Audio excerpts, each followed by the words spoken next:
Mr. Speaker, I am glad that I've gotten this opportunity to contribute to this wonderful bill, and I want, from the onset, congratulate the chair of the committee that handles matters ICT in the National Assembly, the Honorable KJ, who I previously served with in the previous parliament in the same committee, a very informed member, and I'm sure the members of that committee appreciate that they have a talent in that committee. I participated in the making of this bill in the previous parliament in a way because I participated in the process of coming up with the idea behind Konza City Technopolis. Mr. Speaker, who knew or ever imagined that one time in the life of Kenyans would require oxygen? It only happened that during COVID, we all realized that we needed oxygen. Who knew that in the life of Kenyans, we would scamper for every available cylinder for oxygen? How many lives did we lose because we could not supply sufficient oxygen in hospitals, clinics, and dispensaries during COVID? I think that's an insight that we need to adopt from and start from. That whenever we are doing any planning in this country, we must give room to new ideas, innovations, and make sure that our structural design accommodates for such new ideas and innovations.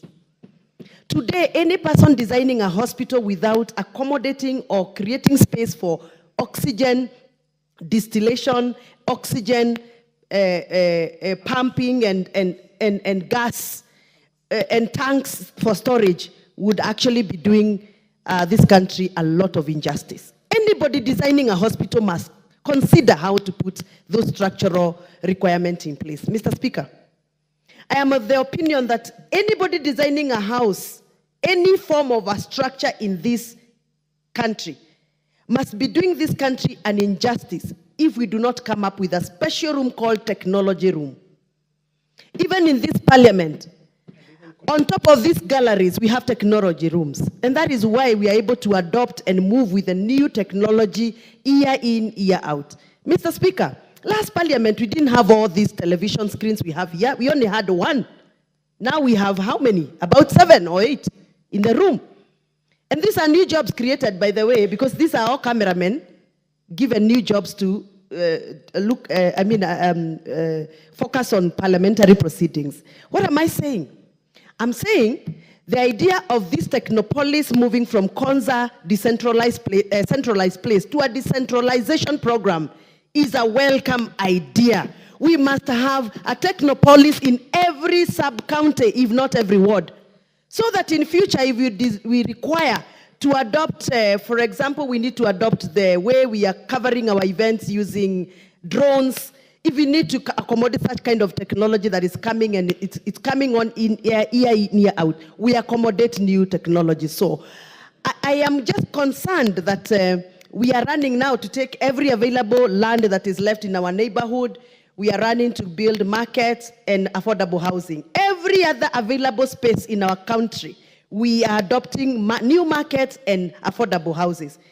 And I'm wondering, the land that was put specially for innovation in agriculture, for example, the land that was used for agricultural development cooperation, the ADC pieces of land that are available in Nyandarua, available in Nyeri, available in Kiambu, we are running there to build affordable houses, forgetting that we may need those pieces of land for the new technology innovation that is coming.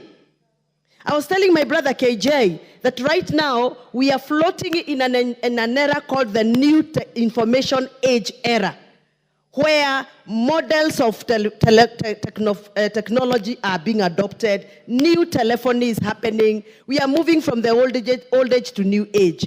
When we all run to our land and occupy on affordable houses and markets, what will happen tomorrow if we have another COVID of a new nature that require us to have, for example, rescue centers, more rescue centers? What will happen? Where will we go? What will you use? So I'm not fighting. I'm not here to say that affordable houses are not good. But of course, we cannot just grab every other land, take every other available space and occupy it with markets, forgetting that we are also moving technologically. So what am I trying to say?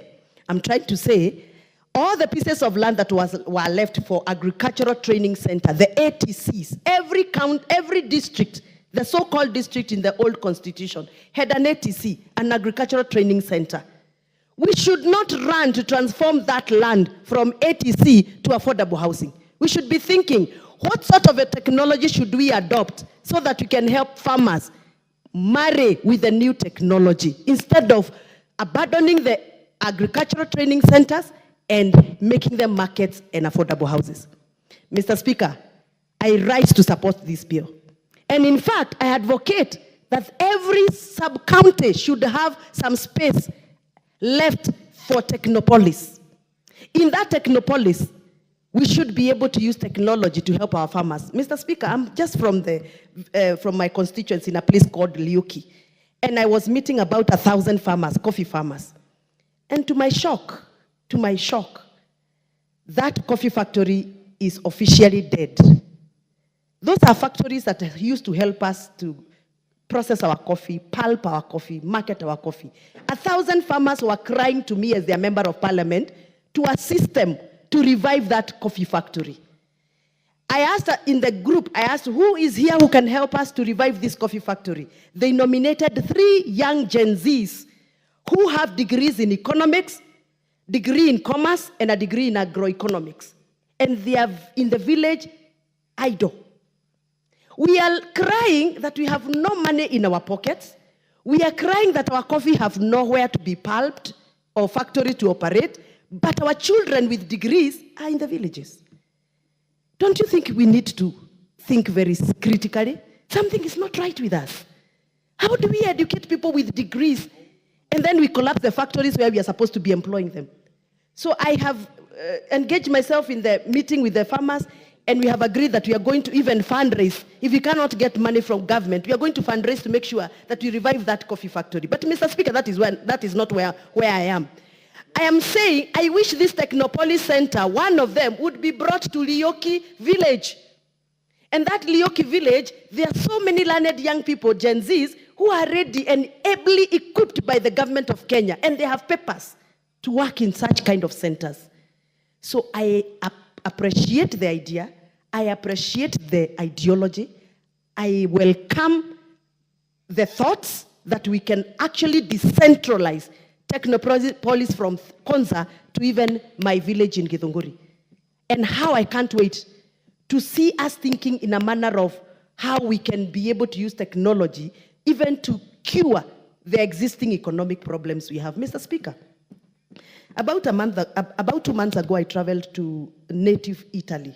Native, that means the very interior places of Italy. And I realized that the generations of the early 60s, 40s, 60s, built their houses, and every house had a bunker. Every house has a bunker.